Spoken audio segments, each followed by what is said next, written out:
Oh man, we are one more day away from the Nintendo Switch 2's release. This is so exciting! A new era of Nintendo is upon us. I can't wait to see other people get the system in their hands and experience what it's like to pay however much it costs for a Nintendo thing when they already have like 5 of them. But I just wanted to casually talk about the system from its humble pre-beginnings to its somewhat pre-beginnings. I mean, I guess, what else would I call it?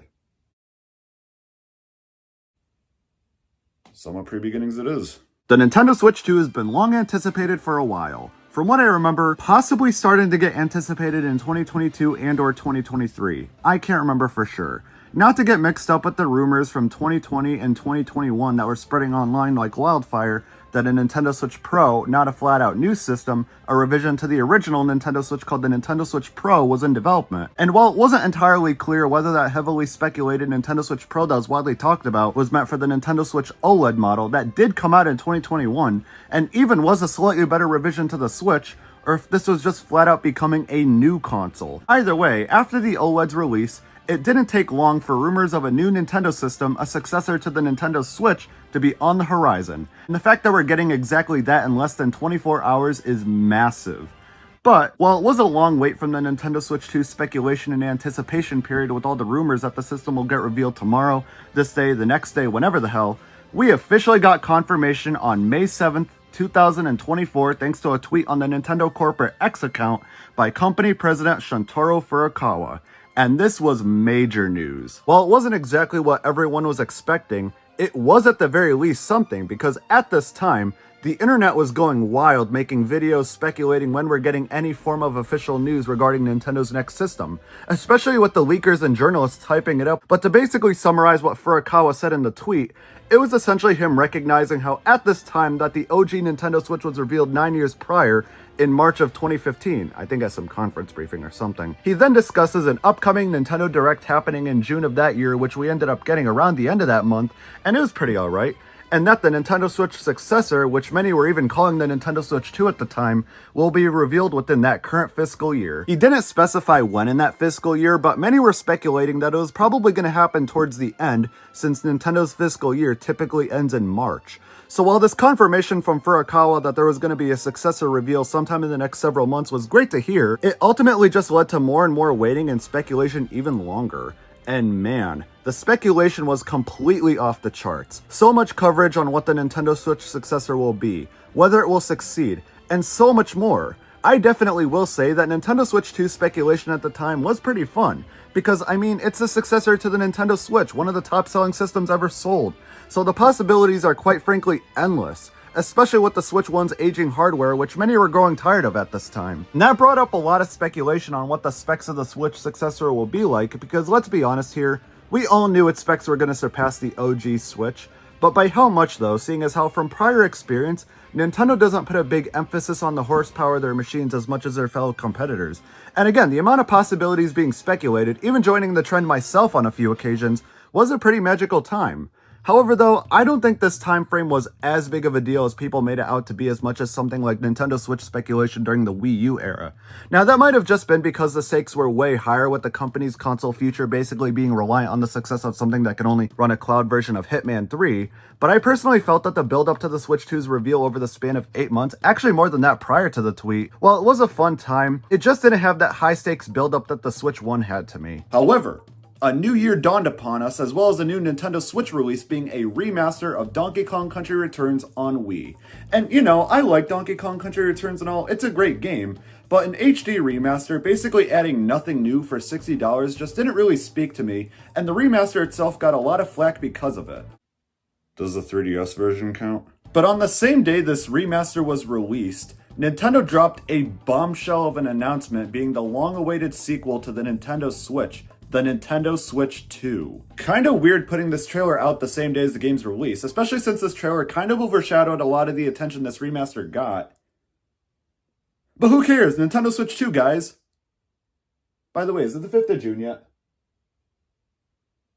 Damn. This trailer was a big announcement for Nintendo fans all over the world. We finally saw the Nintendo Switch 2 in all its glory. We saw various features that were once speculated basically being confirmed, like the mouse functionality of the new Joy-Con, the bigger size, the Nintendo Switch 2 name, and we even saw a brand new Mario Kart with a brand new redesign for Donkey Kong reminiscent of his design from the Super Mario Bros. Movie. This trailer shared a lot, and as a result, it didn't really do much for me. My overall thoughts on this trailer was that the system looked cool, but it was exactly what it was advertised as, the Nintendo Switch 2. Which, yeah, that's cool. If you're gonna make a sequel to something, you might as well do it for something that did well. With one exception. But as a result, I came away from this trailer feeling kind of underwhelmed. And it wasn't even because the system got leaked the day beforehand either. I mean, it wasn't bad by any means. I guess I'm just used to each new Nintendo system being a separate entity compared to the last one every time. But I sort of felt like the system just looked more, I don't know, revision-y, I guess? Almost like this was the long-awaited Nintendo Switch Pro that was meant to release in 2021. And plus, a good chunk of the speculated features like the mouse functionality, the bigger size, we kind of already saw coming in some way. And the reveal of backwards compatibility, while really cool to have announced, was already shared in another tweet from Furukawa himself back in November of 2024. I don't know, I was excited to see this thing in an official form like everyone else, but I just kind of came away from it all with the feeling of, okay, that's cool. And thankfully, though, we also got confirmation from this trailer that an April 2nd Nintendo Direct was happening to share more details on the system itself, which just meant back to more waiting this time with everyone going to town on making reaction videos and overall thoughts on the trailer. There were still rumors and speculation going on for the system, like what games people speculated will be revealed or wanted from the Direct, as well as stuff like the system specifications that were going to be shared. The info shared from this trailer really opened up so many possibilities for what the system is capable of, and even the specific features that were even revealed made speculating what games could take advantage of them really damn fun. And it's basically been like this for the next 3 months. Then comes April 2nd and the Nintendo Switch 2 Direct has come and gone, and ooh boy, the thoughts that I have on this are something. First of all, gotta love good old Nintendo for putting out a completely different Direct a week prior on March 27th, and for Tomodachi Life, Livin' the Dream, and Rhythm Heaven being the only notable announcements during. Like, what was stopping them from revealing games like Patapon, Everybody Loves Golf, and the new virtual game card feature on Switch 1 on their own time, huh? Sure, it was cool that we were getting 2 larger scale Nintendo Directs less than 1 week from each other, because really, when does that even happen? But really, I just didn't care for the contents of this Direct all too much with a few exceptions. And how could we forget about the announcement of Nintendo Today, a new dedicated news app for Nintendo to deliver all sorts of news related to their products. And while it wasn't outright stated during its announcement, this is probably going to be the replacement for how Nintendo announces stuff on X in some way in the future. I mean, hell, a day after this app launched, they straight up gave us a release date for the new live-action Zelda movie that Miyamoto said he was working on a while back, being March 26th, 2027. It wasn't shared on X or on YouTube, but on Nintendo Today, until it was delayed a few months later to May 26, 2027, but hey, that's something. So yeah, I definitely think this will function as a replacement for how Nintendo announces stuff on their other social media platforms in some way. Obviously, stuff like game announcements will still be shared through dedicated directs, and they didn't stop using their other dedicated social media platforms altogether, but for additional information on all things Nintendo, this app will probably primarily be what Nintendo uses. And following the Switch 2 Direct, a good chunk of the information shared about additional stuff regarding the system will be from here, so just keep that in mind. Now, as for the actual Switch 2 Direct, on the other hand, it was fine. We opened with the trailer for a new Mario Kart, the same new Mario Kart that was shown off in the Switch 2 reveal trailer, now called Mario Kart World. And holy shit, this game looks amazing. The use of a harmonica as the main theme just works so well and really pulls together what they were trying to go for there, and I really dig it. I also loved how they revealed that this new entry is taking things in a new direction, essentially showing off a good chunk of the new characters, which is just as self-explanatory as it looks. Nice. The different modes being the usual Grand Prix Knockout Tour, which is pretty similar to the kind of thing you'd find in something like F-Zero 99, where if you rank in a specific place or lower, you get eliminated. And a brand new mode that completely solidified what this new Mario Kart is all about in my opinion, free roam. That essentially means that this entry takes place in a ginormous interconnected world that you can freely explore to your own likeness. This is a really cool addition. Almost kind of makes me wonder how they never tackled an idea like this before with other entries. But to be perfectly honest, with how big Mario Kart 8 Deluxe was, they kind of needed to do something different to make this new entry stand on its own. Although I did have a few concerns though, because based on the gameplay I saw of this on Nintendo Treehouse right after, it almost looked like the track design wasn't going to be as grand as it once was. Especially since from what I saw, Part of the track is basically you driving to it immediately after the last track, and that's not even mentioning the lack of anti-gravity racing being seen at all either, which I was a bit concerned about. And the second one was sort of regarding the world, where what if it has points where it feels empty and bland and not enough stuff to do outside of just driving around just for the hell of it. Thankfully, Nintendo also announced they're doing a Mario Kart World Center Direct on April 17th, which is just the information we needed to hear more of to answer our burning questions. We'll get to it. Now, after the Mario Kart segment, we cut to the actual Direct portion itself. New faces this time being the people who are directly involved in the Switch 2's development, who are going into detail discussing the overall hardware and new features of the Nintendo Switch 2, like the Joy-Con 2 controllers, or at least one of the features of the new Joy-Con 2 controllers being the new C button, which then cuts to a 4-minute ad to talk about a Zoom knockoff, or as Nintendo calls it, Game Chat. This will let you chat with your friends on the Nintendo Switch 2 while doing online multiplayer, even if they're playing other games, and also showed off the sold separately Nintendo Switch 2 camera. Now, one could argue they could have talked about this separately. More could argue they didn't need to spend 4 minutes on it. It's fucking Zoom. But after that, though, they talked about all kinds of features related to the Nintendo Switch 2, like Game Share, which is essentially the return of download play from the Nintendo DS and 3DS, and I wasn't sure why, but I believe they mentioned also that this feature will be releasing on the Switch 1 too, but I didn't quite know exactly. Aside from that, the size of the system screen was revealed to be 7.9 inches compared to the OG Switch's 6.2. While the thickness of the system was the same as the original, the resolution of the bigger screen was also revealed to be 1080p compared to the previous system being 720p, and supports up to 120 frames per second, which is pretty impressive, and will be incredibly huge for numerous Switch 1 games that would typically have their frame rates dip every so often, and would kinda sour the experience. The screen is also LCD and supports HDR, which for some reason, after the release of the Nintendo Switch OLED model in 2021, I kinda thought an OLED display was gonna be the new standard for Nintendo handhelds, but I digress. Then it goes back into talking about the Joy-Con 2 again, where instead of sliding on the system, it attaches magnetically by just placing them there, which is where the new Nintendo Switch 2 snap animation comes from. Although I am a bit concerned, because while Nintendo did assure us that the magnets were strong and that you only need to press a button to release them, like with the Switch 1, the Switch 1 Joy-Con sort of had an issue where over time they would loosen and when connected to the system, and you could pull them off without even pressing the button to release them. It wasn't a big deal and didn't severely impact gameplay in handheld mode, but I'm just saying I hope the Switch 2 doesn't have the same issue. It also talks about the Joy-Con 2 obviously being bigger, meaning they're much more comfortable to hold sideways than the Joy-Con 1s, and even the SL and SR buttons are getting upgrades too. And one of the biggest things I wanted to hear regarding the new controllers this time were about the control sticks, to see if Nintendo's made any new changes to them to make sure that drift isn't a thing anymore. And I didn't really get anything from this show saying anything about that. All it said was that the control sticks are bigger, but it almost looks like there's something covering the inside of the control sticks at the bottom, so hopefully that means drift isn't going to make its grand return on the Switch 2, but time will only tell. One feature I didn't pick up on at first, but did after returning to the video, is the IR camera. It's completely removed here. It wasn't entirely clear why Nintendo removed it on the new Joy-Cons this time around, but I will say though that some backwards compatible Switch 1 games won't be supported going into the Switch 2 unless you have some Joy-Con classics lying around that still works. Then the rest of the video was pretty straightforward. Mouse functionality was confirmed, improved speakers on the system, a built-in mic, a better stand, an additional USB-C port, and the real deal this time around with the storage of the system now being 256 gigabytes.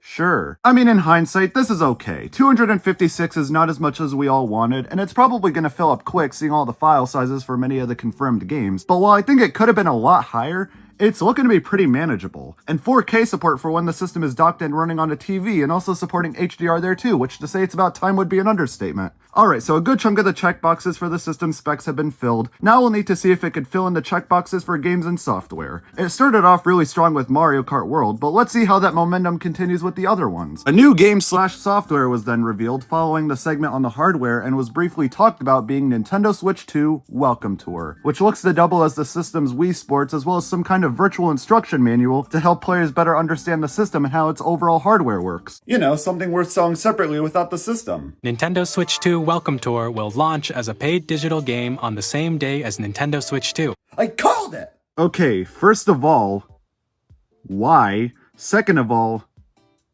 why? This is literally just a virtual instruction manual to give you insight into what the system is going to be. Why is this being sold separately? I don't care how less expensive it is compared to the full-blown games. I don't care if it's a simple glorified tech demo-y minigame collection. You're selling a virtual instruction manual separately for $10? No, this isn't even a 1-2 switch situation repeated. This is somehow even worse. That is impressive. As stupid of a decision as that was, I really gotta commend Nintendo for somehow even going lower than 1-2 switch, which I didn't even think you could even go any lower than that. And from the mini games shown off, these are nothing special. These are the types of things you'd find in online flash games from the 2000s, except a bit spruced up running on fancy 4K graphics. Not automatically saying this game is gonna be bad because of this, but not everyone is gonna be willing to buy it as a result of it. Alright, fine. I need to calm down. Let's move on to more talks about the hardware itself, okay, or at least the info regarding game cards and how they're going to be functioning this time around. Some of the game cards are going to be digital based, this time being called game key cards, basically serving as the replacements for those Nintendo Switch physical games that you'd see in stores that just have a digital code in it instead of the actual game card, which some people aren't exactly a fan of, myself included, but I mean, it's fine, whatever, literally everything is digital in this day and age, it's not a big deal, but I still kind of wish they had physical as an option, you know? Then additional storage is talked about with micro SD express cards, a new Pro controller is shown off now with the new C button and GL and GR buttons on the back, and hopefully a price that doesn't make my wallet sad, and the system's launch date? Kinda strange putting this in the middle of the direct like that. Usually something like this would be shared either at the beginning or at the very end, but okay. June 5th, 2025 will be when the system releases across all regions of the world, which I guess is fair to expect. I mean, the system was revealed earlier on in January of the same year. Are they really gonna wait till the end of the year or even next year to put it out? Plus, June seems like it'll work just fine. Then, the focus of the direct primarily shifted to games, and it's about damn time. 3 different types of games can be played on the Nintendo Switch 2. Nintendo Switch 2 games, which are games exclusively made for the system, Nintendo Switch games that are backwards compatible, and Nintendo Switch 2 Edition games, which takes games exclusive to Nintendo Switch 1 and adds new content to them for Switch 2. Games like Super Mario Party Jamboree was one of the primary titles talked about, with the new add-on being Jamboree TV, adding new content like modes meant to take advantage of the Switch 2 exclusive features like the camera and Joy-Con 2 mouse functionalities. Then other Switch 1 games were revealed to be getting additional content on Switch 2. Some games even being as old as the Switch 1, like Zelda Breath of the Wild, as well as its 2023 follow-up, Tears of the Kingdom. What kind of substantial new additions will it be getting? Enhanced graphics and frame rate, being able to share your auto-build creations, and a map functionality that helps you locate shrines and helps guide you throughout the story by using the Nintendo Switch app on your phone. Finally, my year is saved. Even games like Kirby and the Forgotten Land will be getting a new add-on campaign, which is pretty cool. And Metroid Prime 4 will support mouse functionality and will have 4K support. And people say you're anti-consumer. Last edition game talked about was Pokemon Legends ZA, and after that, it was discussed how all these games will have upgrade packs for people who already own the Switch 1 versions, which no price was given to whine about for us Nintendo fans. Okay, I guess this was kind of neat news to hear, especially with the possibility that more games could potentially get this treatment going forward. But when some of the Switch 2 exclusive additions to these ass-old games like the Zelda titles are pretty insubstantial, you might as well just leave them how they are. I mean, hell, the DLC isn't even going to be included either. And I don't know about anyone else, but to me, it feels kind of cheap doing this with the games that aren't even out yet, like Metroid Prime 4 and Pokemon. Cause again, these can still be games for both systems, and the new additions are not really that substantial, so you might as well just release both versions, but not under Nintendo Switch 2 exclusives. But still, kinda cool to see, especially with the possibility of more Switch 1 games coming over eventually. Now, moving on, a new first-party, non-Nintendo Switch 2 edition game was revealed. Drag and Drive, and did anyone else kind of forget this game was even announced? Like, it looks fine, almost kind of seems like Nintendo wants this game to be the system's Splatoon or ARMS, but to be perfectly honest, I just don't see the appeal of this game, especially when a big chunk of what Nintendo already showed off kind of comes off as a bit bare bones. I mean, the premise is kind of cool. It's a basketball type game with a very prominent extreme sports theme throughout, featuring these robots on wheels that you move by utilizing the mouse feature of the Joy-Cons, but it just kind of seems like it's going to be a regular basketball type game with not a lot of staying power. Kind of like the more recent Mario sports games. Like, why is the background for the stadium just an ominous black void? Why not feature a stadium full of people? What other modes are there? Are you going to have a reason to return for multiple playthroughs? I don't know. It just seems like it'll be a decent time, but I really need to just see more to be impressed, because based on what I saw, I'm not really getting much from this. And it's slated for this year, so Next game revealed was one that not many people were expecting, being a Hyrule Warriors take on Zelda Tears of the Kingdom, subtitled Age of Imprisonment. Very reminiscent of the one they did for Breath of the Wild called Age of Calamity. And while this does seem really cool to get to see what takes place prior to the events of Tears of the Kingdom, I think it's fair to have some doubts. The story in Tears of the Kingdom was very flawed, and I didn't really care for it that much. So I'm curious to see how this will build upon that, since it's literally the predecessor, but either way, it's still kinda cool regardless. And it's slated for a holiday release, which that's one game confirmed for the system at the end of the year. Next up is NSO, with a new console joining the lineup being It's About Damn Time. GameCube games. People have been clamoring for this for a long time, and the fact that it's going to be coming out the same day as the system itself is huge. GameCube games cost a mortgage to buy secondhand nowadays, especially the more niche ones like Chibi Robo, so to see that games like that will be coming out periodically is really exciting, and a wireless GameCube controller releasing alongside it is also pretty big. Plus, this opens up the possibility of Super Smash Bros. Melee joining the lineup with online support, which will be awesome. Now we get into the third-party support, which there was a lot of. Elden Ring, Cyberpunk 2077, Deltarune Chapters 3 and 4, Madden confirmation. Not a lot really stuck out to me in this segment, but I know a lot of people were excited, and that's always nice. After the third-party segment, there was also holy shit, a sequel to 2003's Kirby Air Ride from the GameCube called Kirby Air Riders, developed by Masahiro Sakurai? This is so cool. What else is there?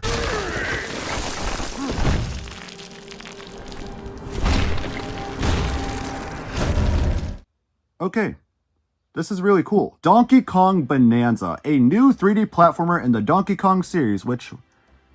wow, this game looks amazing. It may not be a new Donkey Kong Country game like what I was personally rooting for, but seeing how good this game looks from the trailer alone might actually make this announcement better. You can destroy the terrain and the level design, the personality is through the roof with Donkey Kong's expressions, and his new redesign really shines here, and it's coming a month after the system's release.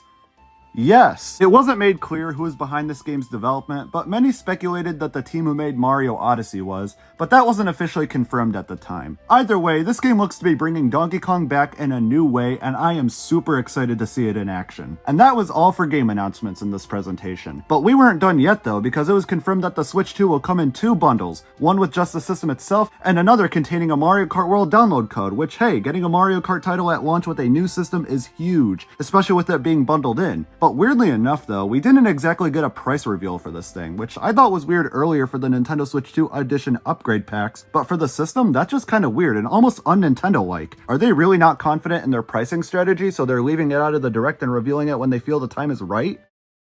Fair enough. However though, that was it for the presentation, and it was pretty good. It started off really strong with Mario Kart and finishing strong also with Donkey Kong Bonanza, and even the other big announcements like Kirby Air Riders and GameCube games coming over were nice announcements also, but overall, I felt that the presentation could have used a bit more first-party games. Call me picky, but I feel at least a few more would have been more impactful. But the third-party support though was good at the very least. Also doesn't help that the presentation did kind of feel a little all over the place, talking about games, then jumping to the hardware, and back to games, and even a few of the games themselves like Dragon Drive and Nintendo Switch 2 Welcome Tour were really hard for me to care about, and the lack of a price reveal for literally everything talked about here was strange, and spending 5 minutes highlighting a feature that's literally been a standard on almost every console since the PS2 era wasn't really necessary in my opinion. But flaws aside, I guess the presentation did its job decently enough. But after the presentation though, the prices for both the system and the games were officially confirmed by Nintendo. And based on my previous foreshadowing from a few minutes ago, I assume it won't be bad. $450 for the bundle that doesn't include Mario Kart.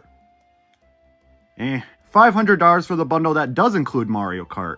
Double Mario Kart World being sold separately for $80, I can't even make a joke about that. Donkey Kong Bonanza is $70, man, I hate video games. Now the price of the system itself isn't the worst thing in the world. I mean, I still think it's too high, like $400 should have been max for this thing, but I mean the PS5 and Xbox Series S were both $500, and nobody complained about those building up to release. It's sort of a situation where, while yes, the price of the console is higher than it should be, I don't think it's as bad as some people exaggerate it out to be. But the game prices though, yeah, that's bullshit. In what world do we need to shell out $80 for Mario Kart?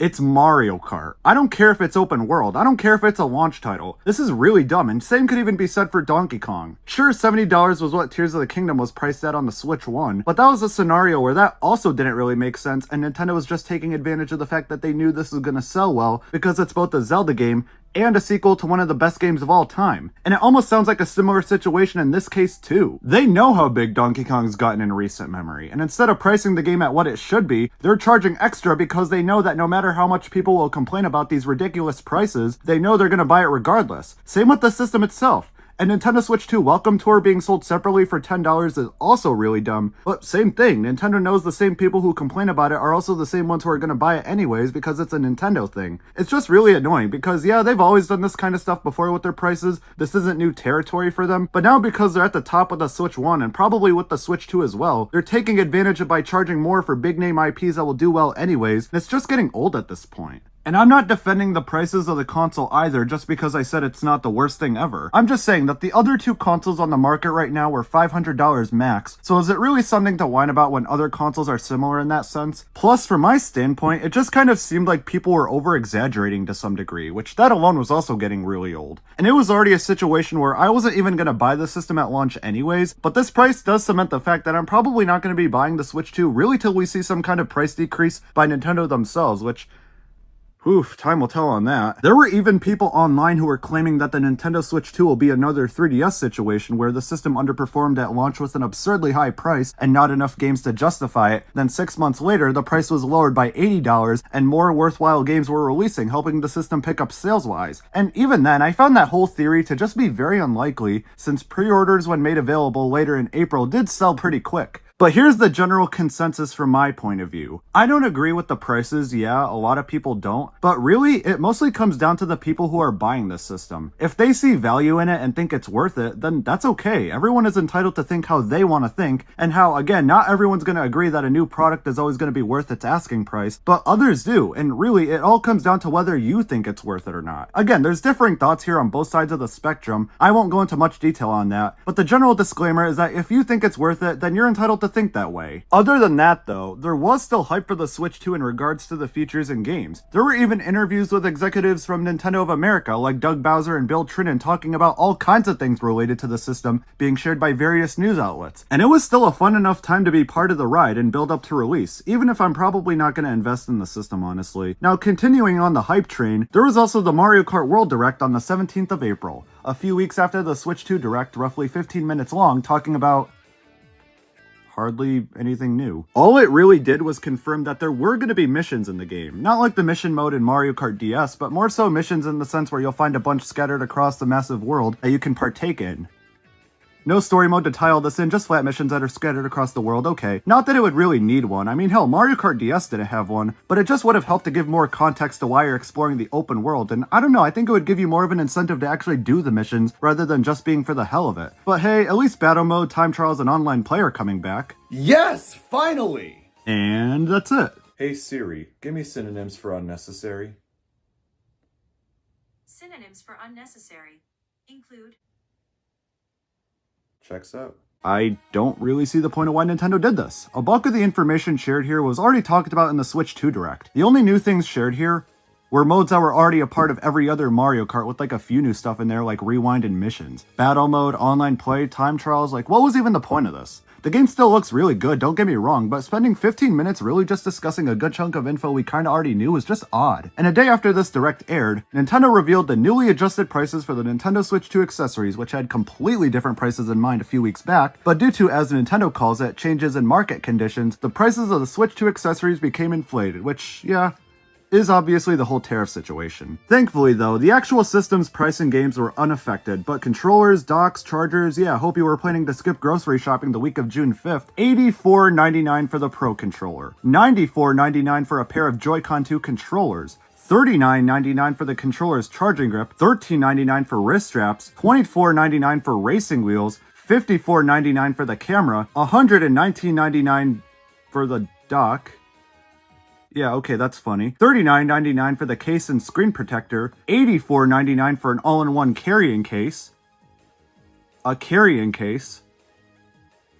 Okay, that's also kind of funny. $34.99 for an AC adapter, $59.99 for a 256 microSD express card, all of which total, without the $500 for the bundle containing Mario Kart, equals, get ready, this is pretty good, $653.89. And if you were planning on buying every accessory for this thing at launch, including the console itself with the Mario Kart World bundle, that totals $1,153.88. And if that's you, Man, I pity your wallet. There was also various Nintendo Switch 2 preview events held in different parts of the world throughout the month of April where many people tried the system for themselves, along with games like Mario Kart World and Donkey Kong Bonanza. And from what I've heard, a lot of them were overwhelmingly positive, which again is fair to expect, and does show that Nintendo hasn't lost their touch with making quality products since the NES days, which is nice to hear and does bring somewhat of a glimmer of hope towards the backlash of the system. But we're Nintendo fans here, meaning we can't be too positive, so let's be less positive to go back to the whole price escapades, because I just can't win. I haven't gotten any sleep since April 2nd. We finally saw the prices for the Nintendo Switch 2 Edition upgrade packs this month. Kirby and the Forgotten Lands upgrade pack as well as Mario Party Jamborees is going to retail for $20 extra, while the two Zelda games Pokemon Legends ZA and Metroid Prime 4 Beyond will be $10, and some upgrade packs will be free for NSO subscribers like the Zelda re-releases where without it will also retail for $10. You know what? After going through all of that, I've kind of been thinking, this is a once-in-a-lifetime opportunity. I'd probably have to wait another 8 years to experience the simple joy of buying a Nintendo console day one. I don't want to do that. But I also don't want to pay $500 for a better version of something I already own. So you know what? I'm going to buy the Nintendo Switch 2. But not through my local retailers like Target or Best Buy. No. I'm going to spend countless nights browsing through eBay listings trying to find a Nintendo Switch 2 in box, unused, and at a reasonable price. And maybe a Pro Controller or two. And keep in mind, we're still 4.5 hours away from launch, so I don't expect it to be that easy to find. It could take a while, maybe a few days, or maybe... Oh crap, there's one right there. Damn. Okay, so the listing page says delivery is expected to be by June 20th, which that's kind of a long time to wait. I specifically wanted one on its initial launch, but technically I'd still be getting the system in its launch month, and it's only 2 weeks after, so... I think I could manage till then. Bye now. So, while we wait for that to arrive, let's see what the remainder of the Nintendo Switch 2 somewhat pre-beginnings has left in store. Now, going into May, more preview events, and also more thoughts shared by Nintendo employees again, this time being on how the company is expecting to sell 15 million units and 45 million games within the first year, which I could see being somewhat realistic from a corporate standpoint, and analysts were even calling this launch the most important in gaming history.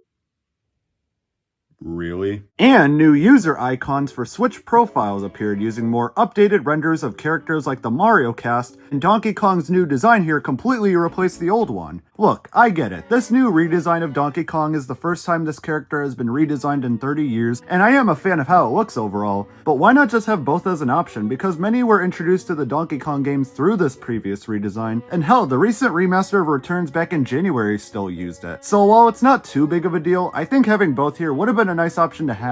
But moving on from that, there was also more info shared on the Nintendo Switch 2 console itself, like the new sound effects for when you click on the primary applications on the bottom, the fact that the Switch 2 UI will pretty much be the same as the Switch 1, which is kind of disappointing, the confirmation that Switch 1 Joy-Cons are in fact going to be functional in this thing, which I mean we kind of already saw it coming, since this thing is backwards compatible with the games, why wouldn't the controllers be either? Mouse controls for the system menu, we even learned about how with the new Switch 2 Pro controller and the buttons that it will have GL and GR, which will let you map out the layout of your choice. There was also a reveal for a sound Easter egg on the controller menu where if you have 3 sets of 2 Joy-Cons connected to the system and a Pro controller where if you press the button on each controller in order of which player you are, the sound of the click's pitch will get higher, which is kind of a nice little touch, but to be honest, it doesn't really replace the personality of the Wii U and 3DS's fun little Easter eggs though. Mouse sensitivity adjustment, the option to adjust the screen size for game chat, the ability to use mouse controls on the controller settings, which could have just been condensed with the mouse controls on the system menu announcement from a few weeks prior, but okay. You could put a security pin on to lock the system, and in order to unlock it, you'd enter that same pin in again, much like smartphones, and how on the Nintendo Switch Online app, or as it's now been updated to be called the Nintendo Switch app, you can manage your friends list and even add friends now through it, so the purpose of this thing is a pinch more useful. Good thing it took them 7 years to do it. The Nintendo 64 application on NSO is actually going to be getting updated on June 5th, the launch of the new system to include a few new features, which is really cool. How will they f it up? Let's see, exclusive to Nintendo Switch 2, exclusive to Nintendo Switch 2, not exclusive to Nintendo Switch 2. Look, I get it. I've been Mr. Negative all throughout this video, and I completely understand that Nintendo wants to give players the added benefits that warrants them wanting to game more on Switch 2 than 1, but it's like, come on, man. If you're withholding features that are basically a standard on pretty much all retro game emulators these days behind better tech, then it's almost like you're not even trying at that point. Like, is the Switch 2 just so much more technologically superior than the Switch 1 that basic features of all modern retro game emulators these days just can't handle the CRT filter or rewind feature for N64 games? But sure, of course it can handle button mapping. Not saying there wasn't any work put into this, but it's like, really? You're not gonna lock this behind Switch 2, but you are with this? And really, I just feel like the thought process behind some of the decisions for what features and additions should be added to Nintendo Switch 2 just wasn't really given much thought, honestly. Almost like certain frequently requested features that Nintendo wrote down on a list was sort of cherry-picked on a whim and then just said, let's make these exclusive to Nintendo Switch 2 to make it seem like you're getting a better experience there than on Switch 1. And I don't know, it just comes off as lame in my opinion. Welp, May was a month alright. In terms of beating April, how do I finish this sentence? And there was also other features confirmed for Nintendo Switch 2 that Nintendo shared through the Today app, but those were already features that were there on Switch 1, so I sort of skipped over them as a result. Same with the game-based ones, like the descriptions they'd give for a specific character in the Mario Kart World roster, or some of the missions that are available. And this pretty much carried on into the beginning of June, or the final stretch building up to release, if you will. Which, you know what that means. The sooner we get to release, the sooner I can finally abandon the somewhat pre-beginnings name. About a week later.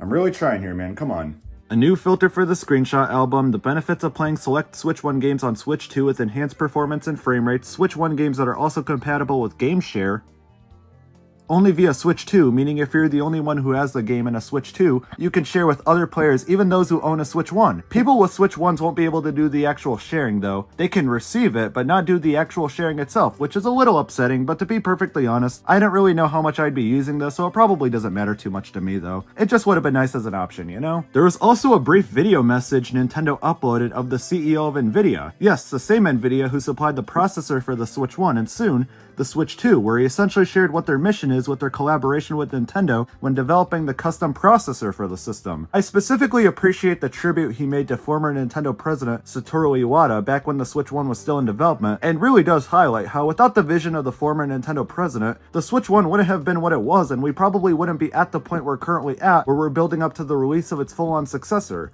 So it was definitely appreciated. And man, the hype for the Switch 2 was in full overdrive. We were at this current point, one more day away from release, and a brand new era for Nintendo entirely. People were really excited to see what this thing was all about. Not only that, but with this coming out at the beginning of June, that gives people a ton of time to enjoy the system, and with titles like Donkey Kong coming just a month after, really gives a lot to look forward to. And despite various complaints, I think what Nintendo showed off for Switch 2 was very exciting. Cause you know, you're always bound to have a good time with Mario Kart, being able to play GameCube games with more coming over free of charge so long as you were subscribed to NSO, that's pretty cool. Being able to replay two of some of the best open world games ever made with superior performance was still kind of exciting, although I couldn't really imagine how that wouldn't be possible with the addition of backwards compatibility, but whatever you say, Nintendo. Not only that, there was also a Nintendo Switch 2 Welcome Tour overview trailer. You know, something worth selling separately without the system. And in terms of what the remainder of the Nintendo Switch 2 somewhat pre-beginnings had in store, that's pretty much it. The system, its various launch games, accessories, and bundles all launched on June 5th, 2025 across all regions of the world, and man,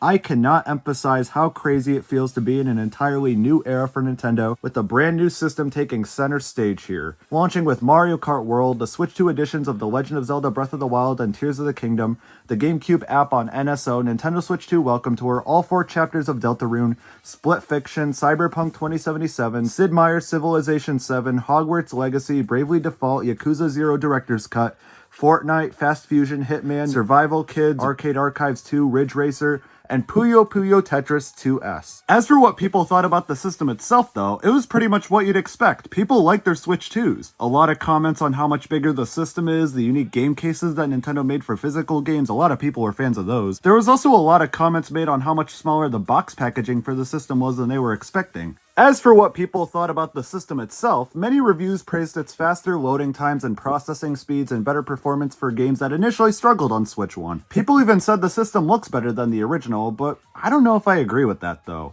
I personally feel that when you look at a Switch 1, especially with the red and blue Joy-Con combo, it just has its own little charm and character to it, and that's something I don't really see as much with the Switch 2. But give it 8 years, my mind will probably change on that. As for games, well, Mario Kart World's daily routine was getting numerous 8 out of 10s and even 9 out of 10s from various reviewers, which, let's be honest here, was to be expected. To some degree, because I wasn't exactly expecting to see as many 8 out of 10s as I was. There was definitely a few 9 out of 10s I saw, yeah, but a lot more 8 out of 10s than what I was initially expecting. Many praised the game for its excellent track design, visuals, music, controls, and especially Knockout Tour. However, I did hear more criticisms relating to free roam than I was expecting, where at points it did kind of feel barren driving around empty plains looking for P-Switch missions, which, yeah, that proved one of my 2 concerns correct, which is disappointing to hear. There were also various criticisms relating to the character select menu where the different outfits were in their own respective slots, where with stuff like 8 Deluxe before with the different colored Yoshis and Shy Guys, they were in their own mini menu when you'd select that specific character in the roster. And yeah, I don't really know why Nintendo didn't feel the need to be more organized here. The character select menu just looks a bit more cluttered based on the gameplay footage I've seen that I really think would have been addressed had they done what they did before. Not only that, but 200cc is nowhere to be found, which is just a really odd omission. If anything, I think 200cc would work the best in this entry than an 8 Deluxe. And yeah, I don't play in 200cc nearly as much as 150, but I mean the option would have been nice. So it is kind of strange to see that it didn't make the cut. Well, also didn't make the cut were all the additional battle modes that were also in 8 Deluxe, like Bob-omb Blast, Shine Thief, Renegade Roundup. All that's here is Balloon Blast and Coin Runners. Maybe these will be added in at some point via DLC, or get this, a free update. But in the end, despite its various criticisms, many fans saw World as a worthy follow-up to 8 Deluxe and really enjoyed what they played overall. And again, having a major title like this as a launch title for your new system does speak volumes to its overall impact. Now, Nintendo Switch 2 Welcome Tour, on the other hand, well, that was a roller coaster, wasn't it? You know, something worth selling separately without the set. Yeah, okay, you get the idea. I'm done doing this. No more. Please. And based on the reviews I saw for this, they were actually kind of all over the place, which wasn't what I was expecting. Obviously, some were more critical of it, and the game itself didn't exactly get higher scores because of which, but on the other hand, some actually had different feelings towards it, actually complimenting the game for doing some things that were interesting. Many found the facts and even some of the mini-games pretty boring, as well as collecting all the stamps to be pretty monotonous, while others found the mini-games, facts, and the overall feeling of discovery they got from it, which I actually wasn't expecting to be aspects of the game that were there for the better. My main takeaway from seeing the different thoughts on this is that if you're into this sort of thing where you're curious to learn more about tech and see how it plays into the actual games, this will probably be up your alley. While if you simply don't care too much about all that techie stuff and just want to casually play games, you're probably not going to find this all too thrilling. But I think it's cool that people were able to look past the game's $10 price tag and say that it did offer up a genuinely enjoyable experience. Probably not in the same way Mario Kart World would, but more so the kind that you'd probably get from something like Wii Sports or something, and that's really cool.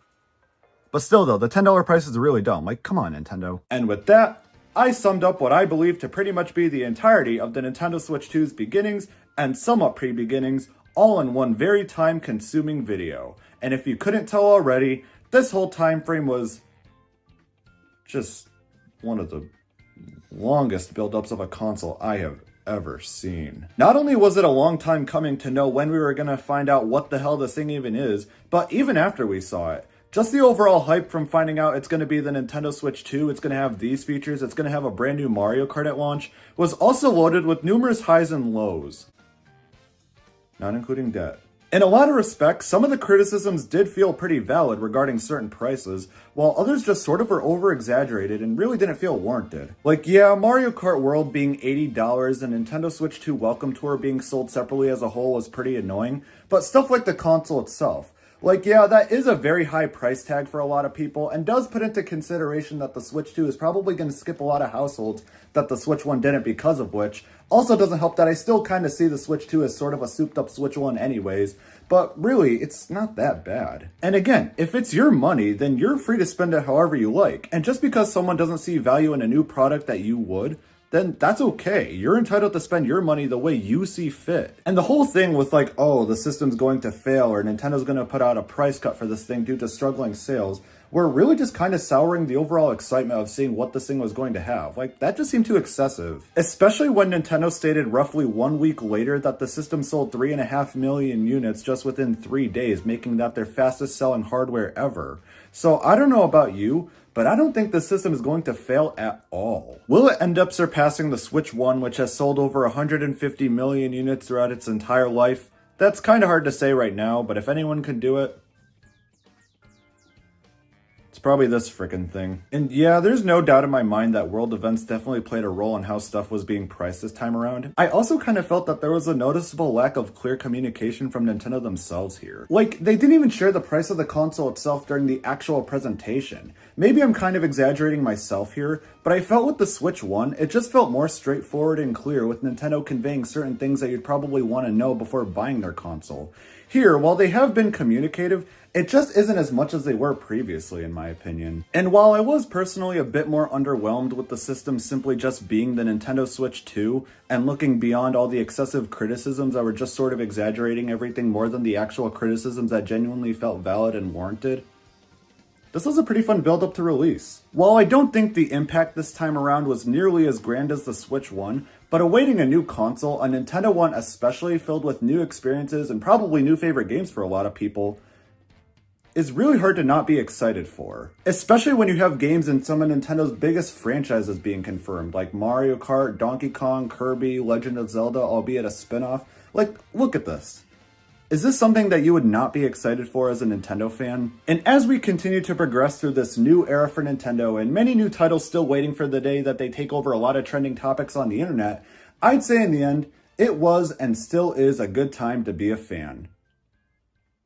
With that being said, I got an email saying my Switch 2 order got delayed to either July or August, which is disappointing to hear, but as they say, good things come to those who wait, so see you all in July and or August.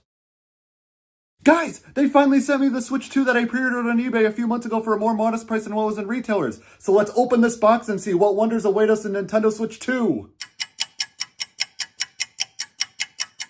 They sent me a Switch 1 along with an IOU. Well, that summed up my experience following the Nintendo Switch 2's beginnings and somewhat pre-beginnings, now with a new name I just came up with on the spot. Nintendo Switch 2 Road to Launch. Not bad, right? And yeah, there were some new things that took place following that, but this is a video strictly following the Nintendo Switch 2 before its initial release, so I won't be getting into that. And plus, it still doesn't resolve my dilemma of not getting the Switch 2, but hey, who's keeping track? And that's going to wrap up today's video. Thank you all so much for watching. If you enjoyed the video, then please consider subscribing and checking out my other videos on the channel where you'll find more videos like this one. And again, thank you all so much for watching and see you next time.